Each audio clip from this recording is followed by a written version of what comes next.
Welcome to Feminist Utopia. In our Feminist Utopia this week, adults do the work of protecting children from climate change. Greta Thunberg was absolutely right when she told the UN conference, "This is all wrong. I shouldn't be up here. I should be back in school on the other side of the ocean. Yet you all come to us young people for hope. How dare you? You have stolen my dreams and my childhood with your empty words," she said. And if you haven't listened to her, if you have somehow missed hearing this clip from her speech to the UN, it is amazing. It is so passionate and she is so angry. And I just wanted to say, you go, girl. She is absolutely right. She is absolutely right. And why do we need kids to tell us what's right in front of our face? But this is where we're at. And she's not the only one. This isn't the first time. I mean, adult politicians have failed to provide moral leadership and children have been pressed into service. I mean, if you think of the Parkland high school students and how they shamed to try and affect some kind of gun legislation here in the States, they haven't succeeded, but they have been active and continue to be active. And it seems to be the younger generation that is rising up and pushing for change. And that's really encouraging to me. Sorry, Greta, I am looking to you for hope, but you do provide hope for me.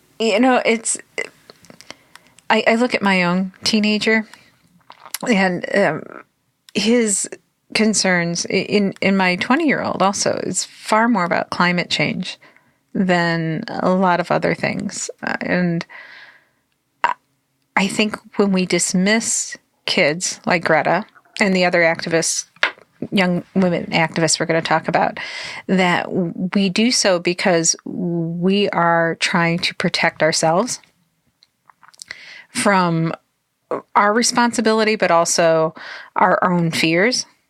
We have decades of experience as adults in just putting away things we don't want to see or hear.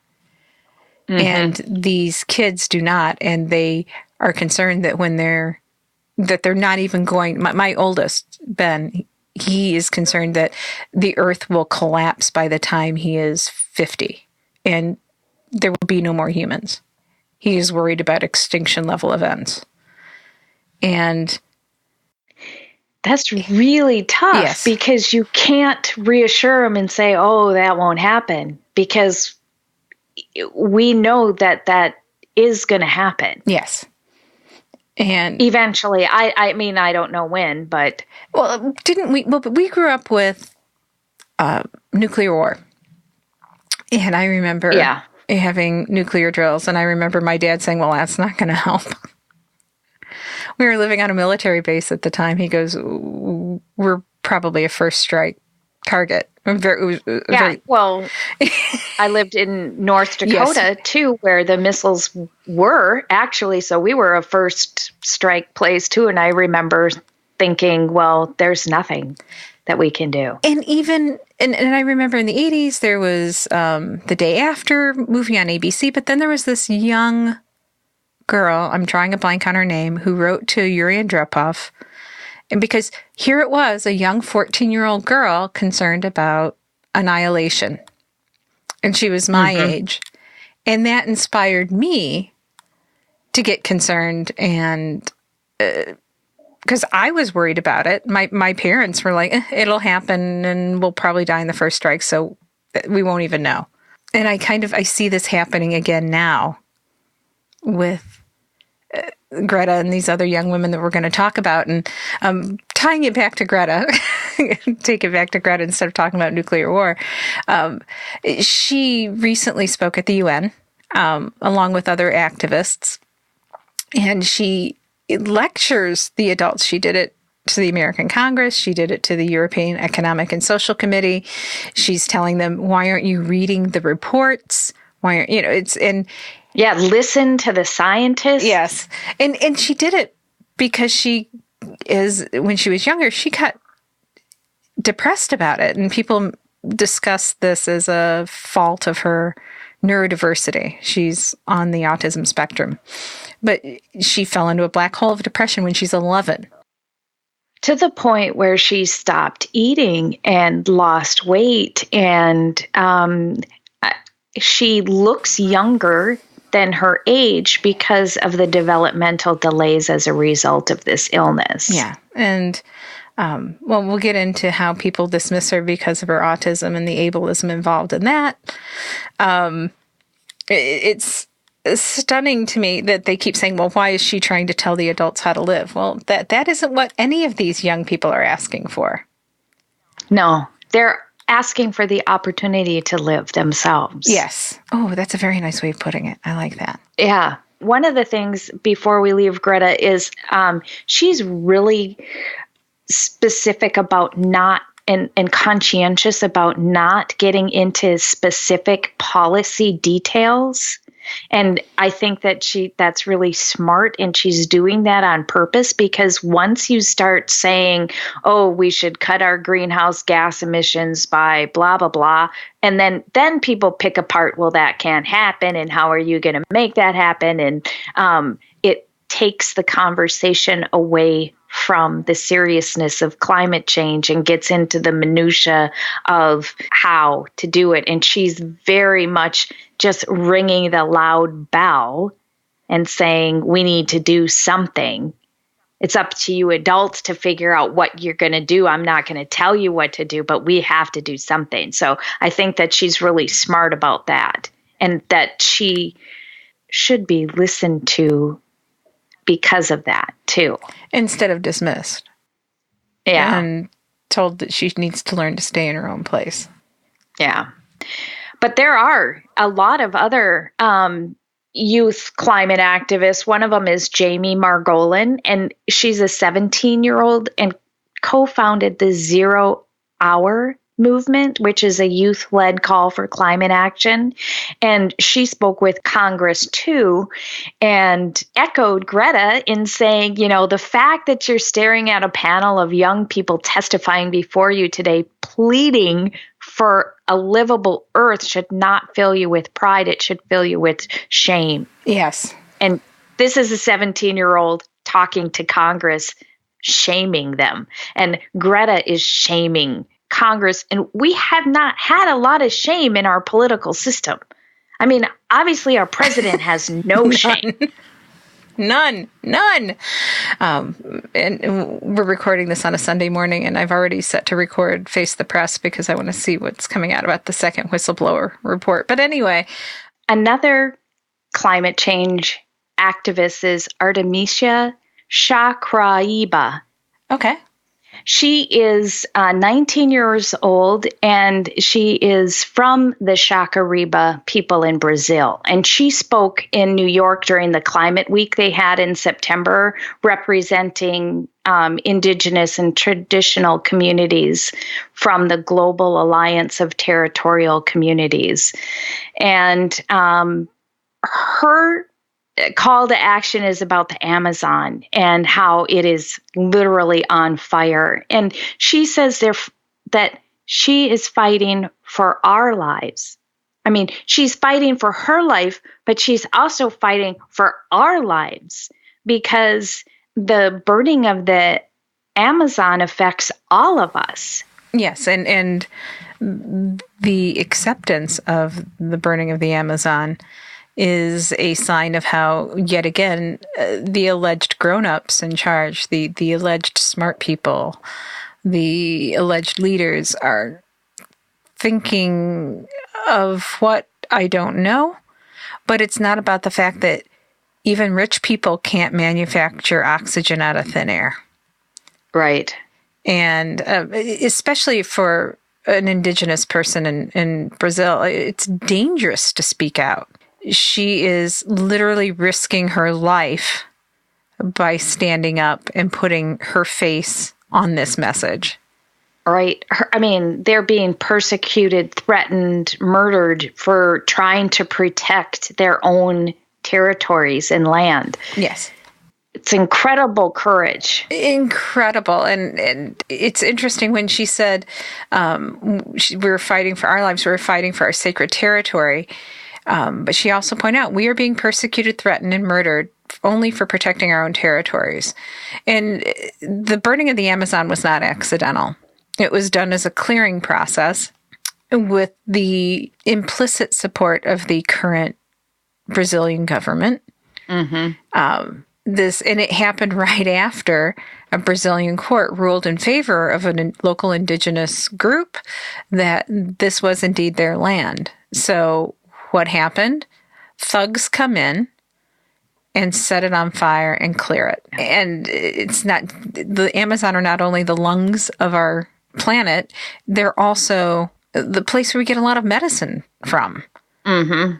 The biodiversity there keeps cancer patients alive. It keeps asthma patients alive. It keeps all sorts of things. And again, it comes back to these alleged leaders not able to think beyond their next quarter profits. Right. We have to move on because this is getting depressing, but okay. We will. There are other climate activists. Another one is Autumn Peltier, and she is a water warrior. And she's just 15, but she's been an activist since she was 8. And she is from the Anishinaabe and a member of the Wickwemikong First Nation. So I apologize if I'm mispronouncing these, but I'm giving it my best shot. My best shot. I like Shab. We should start using Shab. Yeah. But she's been nominated for the International Children's Peace Prize the last 3 years, in 2017, 18, and this year. She's been in the top 30 under 30 in North America for environmental education and making a difference. And in April this year, she was named Chief Water Commissioner by the Anishinaabe Nation. And she hasn't gotten the same attention, and that might be in part due to her focus specifically on water. But that fits in with her tribal background. Come on. I mean, it's also because she's a brown woman, a native.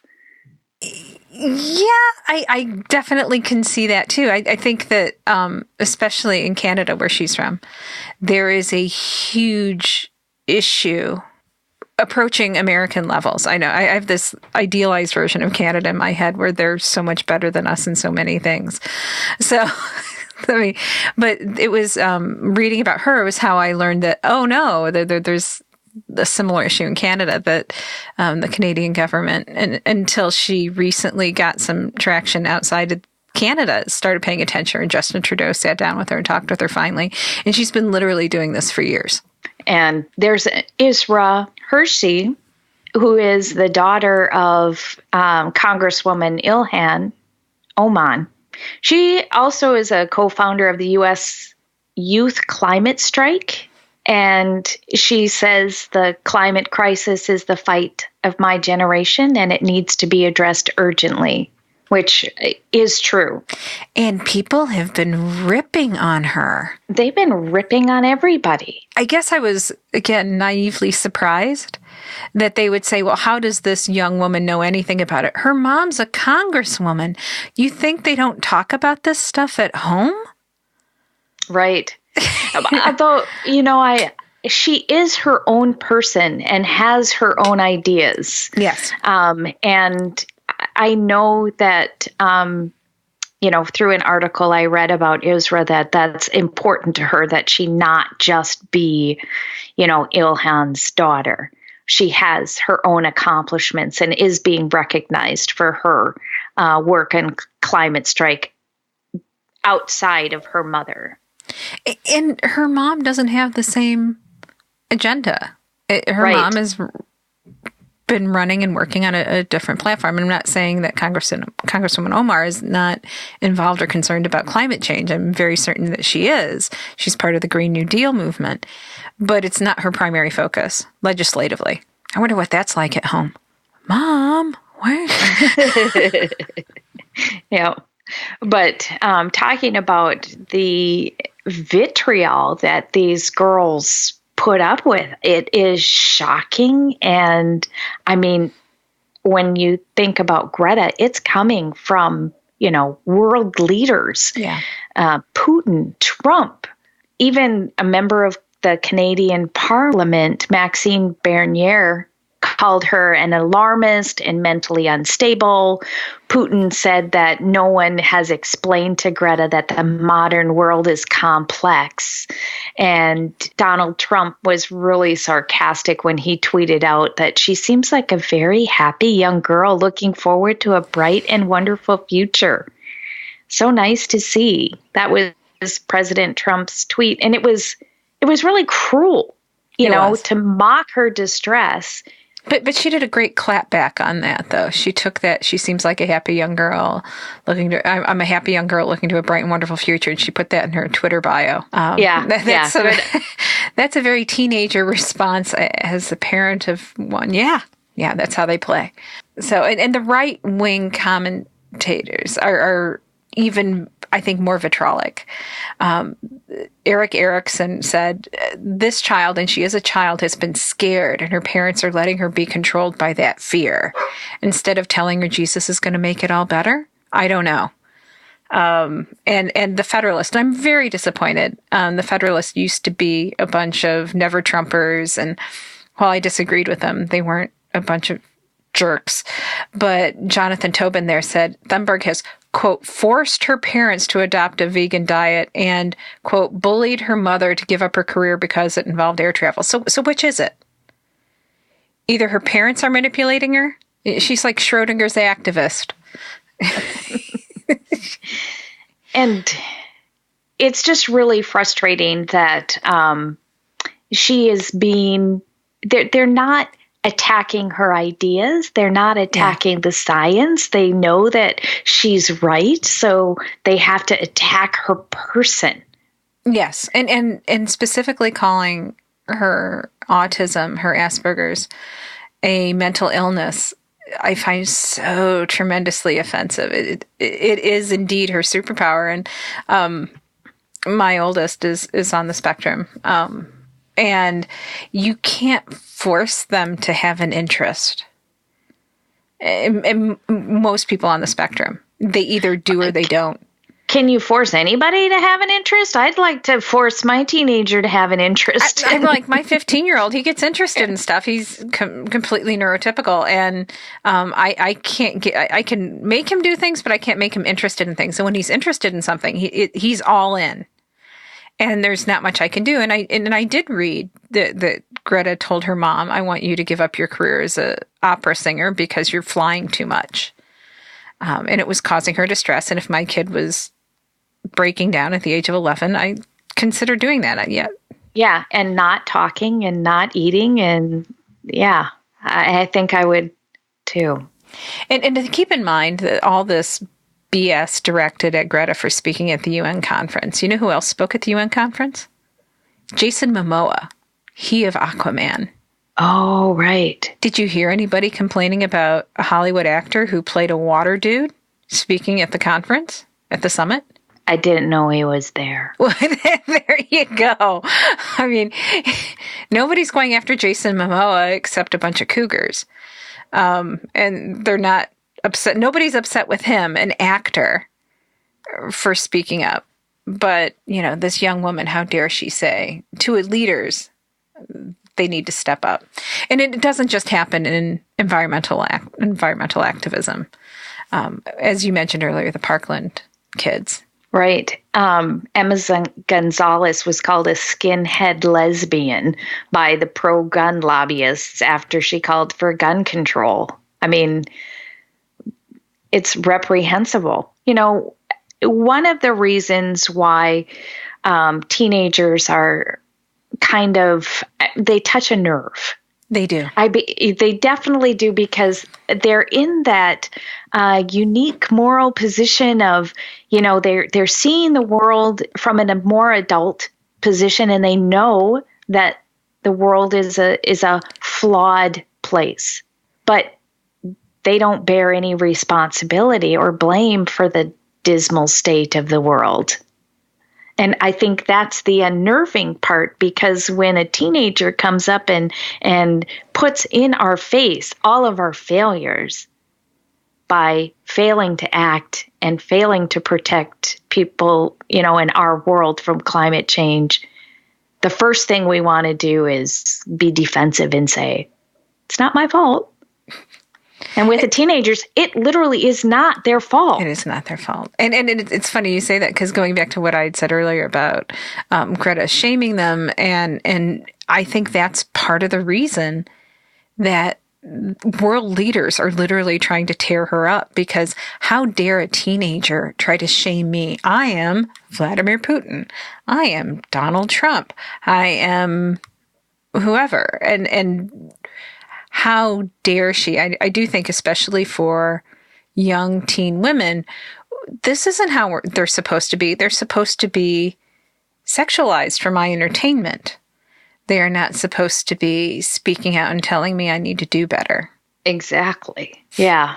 And I think that's the default. Yes. If they're not, the cute scroll girl doing the, maybe like Britney Spears or the other musicians that have been sexualized and paraded out, then they're ridiculed,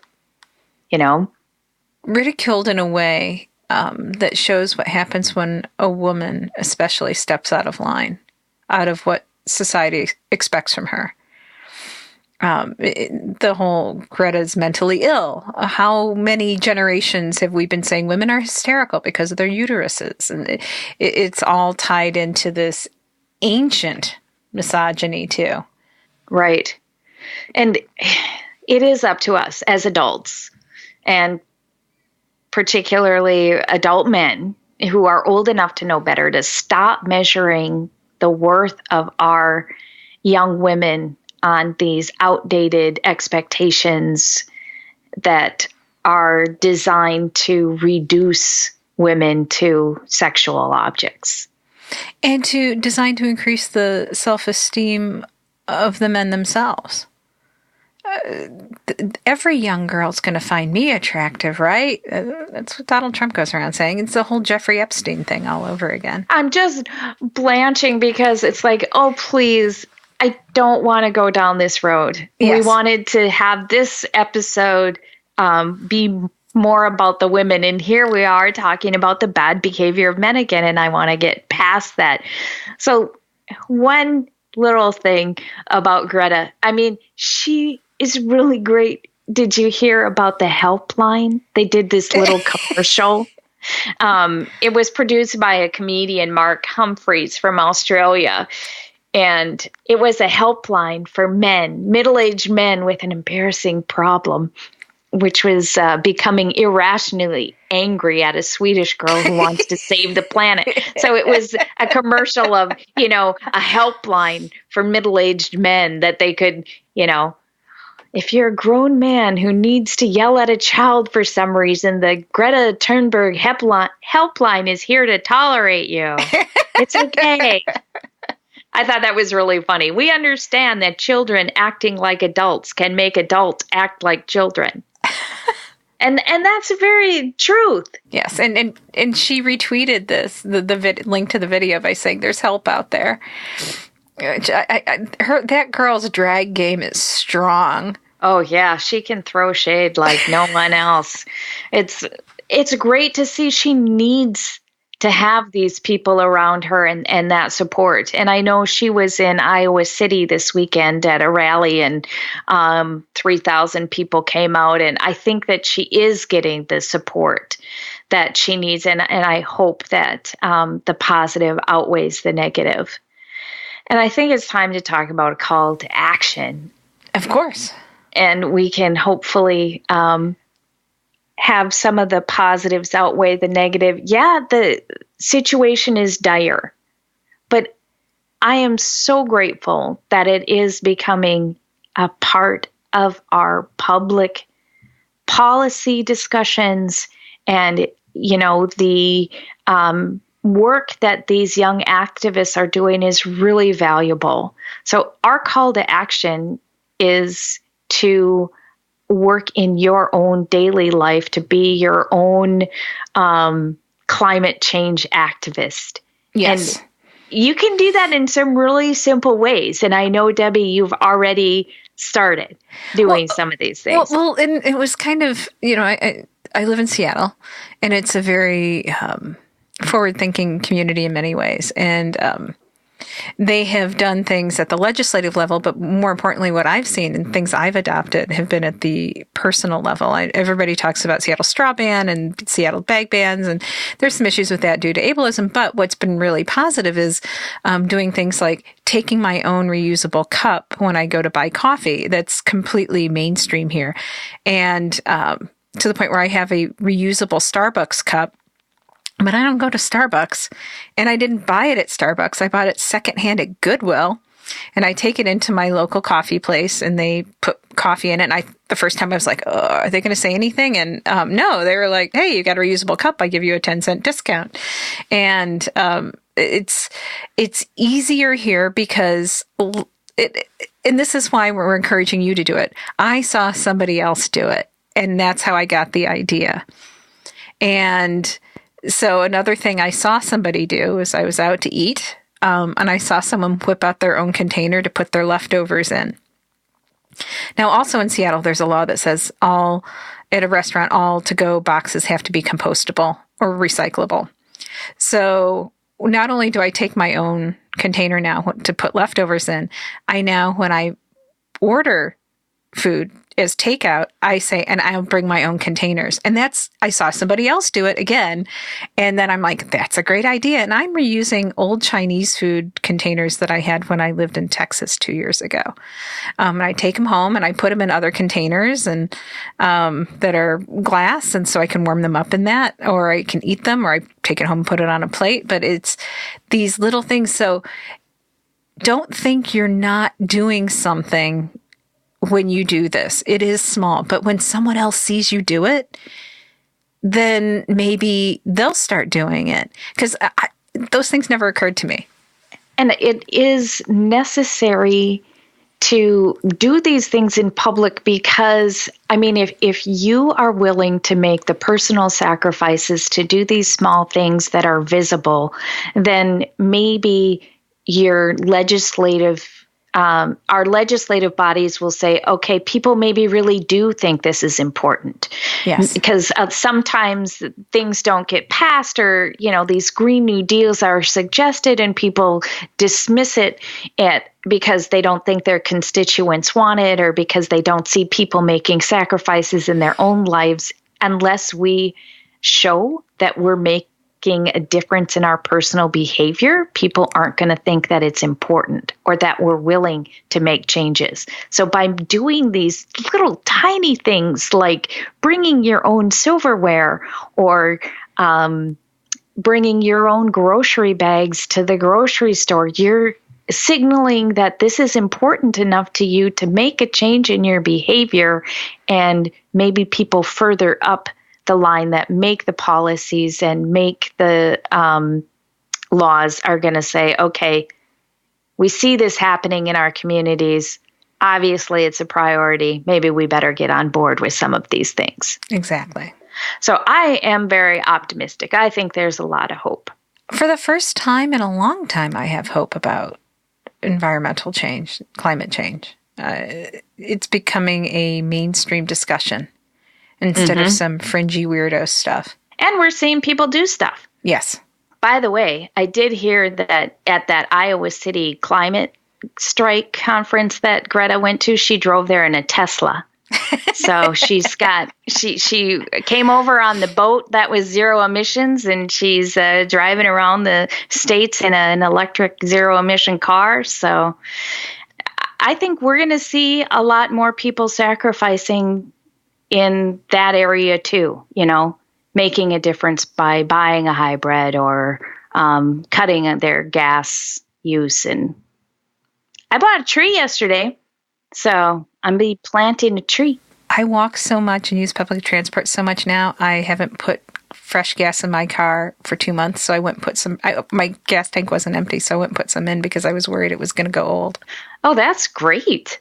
But I literally use public transport or walk, but you have to live in a very specific place to do that. I'm in no way saying that everybody has that privilege.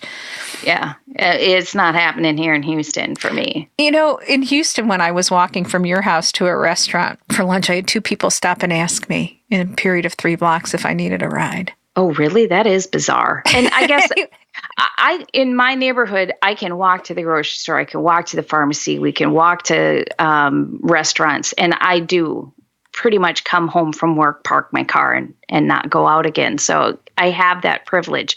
And I haven't, though, had anybody ask me if I wanted a ride, but I know Aki has when he's been out walking. Hey. So it's kind of nice that people are friendly in that way, but it's also, it just goes to show how weird it is to walk in Houston when you're just walking on the sidewalk and people automatically think you might need a ride. Anyway, I hope you all have a good week, and thank you for listening. Thanks for listening. Bye.